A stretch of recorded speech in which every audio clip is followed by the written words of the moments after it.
Au terme d'une longue réflexion, les deux jeunes entrepreneuses derrière l'entreprise de probiotiques Diro ont finalement refusé les propositions des investisseurs de Qui veut être mon associé.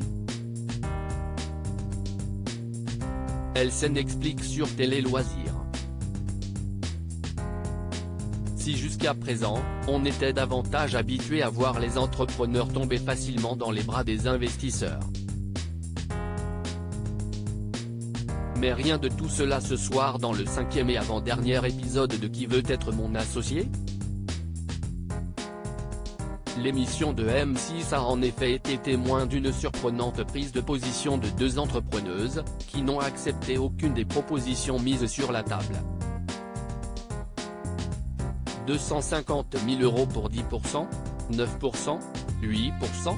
Si est-il la question que tout le monde s'est posé ce soir en regardant Qui veut être mon associé? Diro, qui veut être mon associé?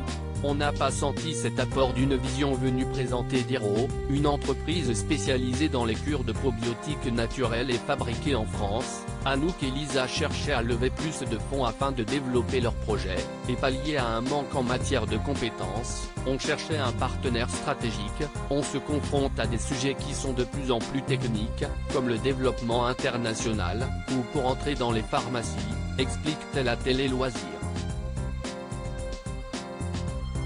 Mais malgré les propositions alléchantes des investisseurs, 250 000 € pour 10%, elles les ont finalement toutes refusées. On voulait quelqu'un qui donne de son temps et de son expertise, pas une levée de fonds pharaonique. La raison? Lors de notre passage, on n'a pas senti cet apport d'une vision pour Diro.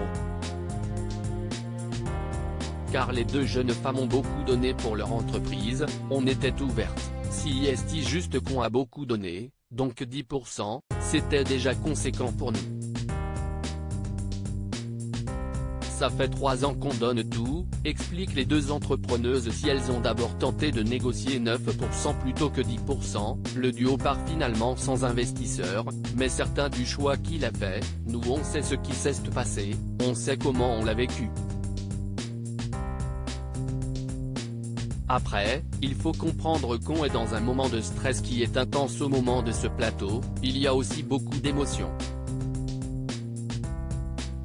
Face aux critiques qui pourraient ressortir de leur passage, elles révèlent que si cela peut paraître ridicule de négocier pour 1%, c'était pour provoquer chez eux une prise de conscience. Ça fait 3 ans qu'on donne tout, on attend aussi que eux nous séduisent et nous donnent envie de créer ce partenariat.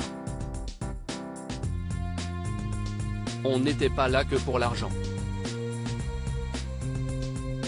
6 mois après le tournage, même si Anouk et Lisa n'ont pas encore trouvé de nouvel investisseur, elles vont lancer une nouvelle gamme de produits avec l'aide d'un nouveau financement participatif sur Ulule. On a aussi continué à se développer, on est dans plusieurs lieux physiques aujourd'hui, et on commence les démarches à l'international.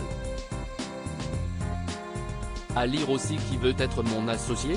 Un ancien juré de Top Chef s'invite dans l'émission ce mercredi 1er février.